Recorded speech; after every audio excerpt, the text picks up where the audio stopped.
Hey everyone, I'm Sue and welcome to Sue Designs, where I bring you fast, fun, and adorable projects. In today's video lesson, I'm going to teach you how to make a travel size tissue case. These travel size tissue cases work wonders when you've got a bunch of scraps and everything you need is going to be in your stash. So grab your machine and let's get stitching. All the tools and supplies you'll need for this project will be listed in the description below. You will need 3 pieces of material. The first 2 are going to be for the outside of the tissue case. You will need them to be 4 inches wide by 7 inches tall. And the third piece will be 7 inches wide by 9 inches tall, and this will be your lining. But it'll also be that little peekaboo piping that shows through. And of course you're going to need a little to-go tissue case. If you can't find these, you can also take regular tissues and fold them up and put them inside. For now, we're going to put the lining to the side and focus on our 2 front pieces. Place them right sides together, and on one long side you'll be sewing a 1/2 inch seam allowance. Make sure you set your machine up with thread in the top and the bobbin that match, and a brand new needle. Once you finish sewing, it's always a good idea to press your seam allowance flat.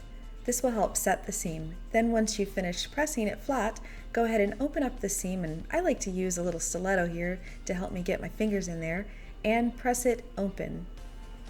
Now turn it to the wrong side and press it open again. This will really help set the seam. Now place your lining and your outside pieces right sides together, aligning the 2 shortest edges.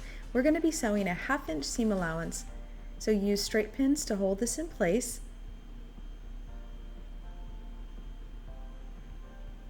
And sew a 1/2 inch along that short edge.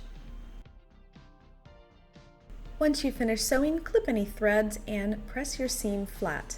Now this time, instead of pressing your seam open, we're actually going to press the seam toward the lining side. Now repeat the same steps on the other short side. Use pins to hold the pieces together.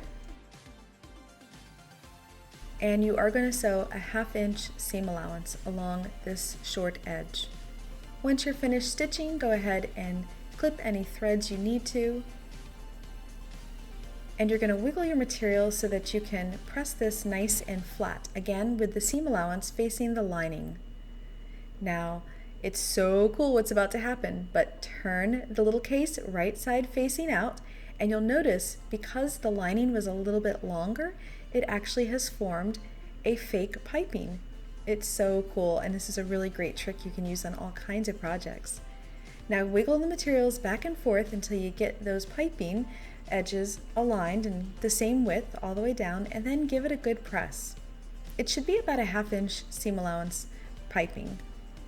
Place your little case with the lining side facing up, and then fold over your outside pieces so that you're covering one of the piping pieces directly over the other.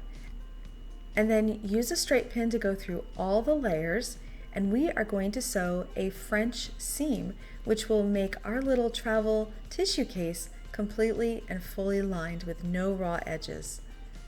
Put a straight pin through each side, through all the layers, and you're going to sew a 1/2 inch seam allowance on each side. Once you've finished sewing your 1/2 inch seam allowance, you can remove the pins, press the seam nice and flat, and now go to your cutting mat, use your rotary cutter and a ruler, and you're going to cut this seam down to about 1/8 of an inch. Do that on both sides and discard those extra materials, and it should look just like this. Now turn your little case right side facing out, and you're probably going to want to use a point turner, and I like a wooden bamboo point turner, and just get into those corners nice and good. Make them nice and crisp, all 4 corners. And use some straight pins to hold all the layers together. Make sure everything's nice and smooth. And you're going to definitely put pins helping that crossover area, because our next step is to go to the sewing machine, and we're going to be sewing a 1/4 of an inch seam allowance on each side. And I do like using a stiletto, especially when we're working with such a small seam allowance over all these different layers.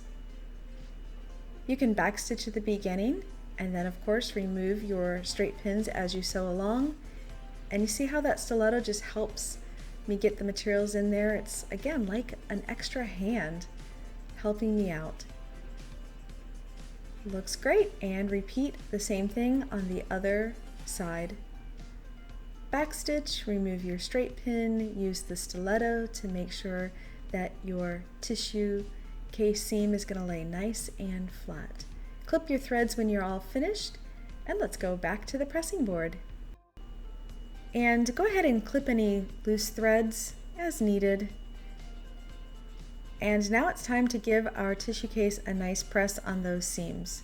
Once you're finished with that, turn your little tissue case right side facing out, and we're going to use that wooden bamboo point turner once again to get into those corners. And since this is the final seam, you're going to want to make sure that you take your time and get them nice and crisp.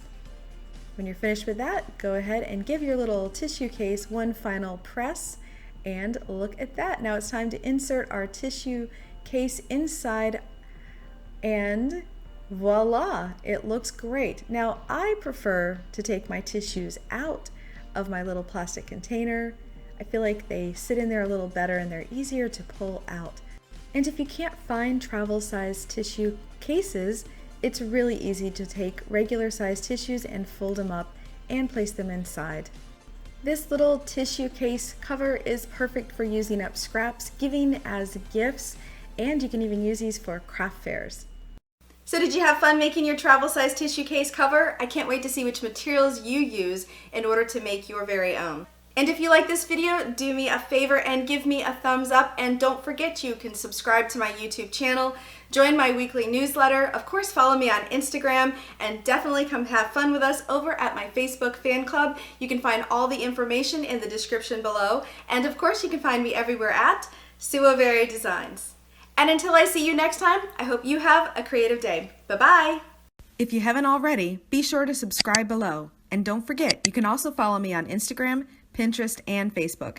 Have a creative day. Bye-bye.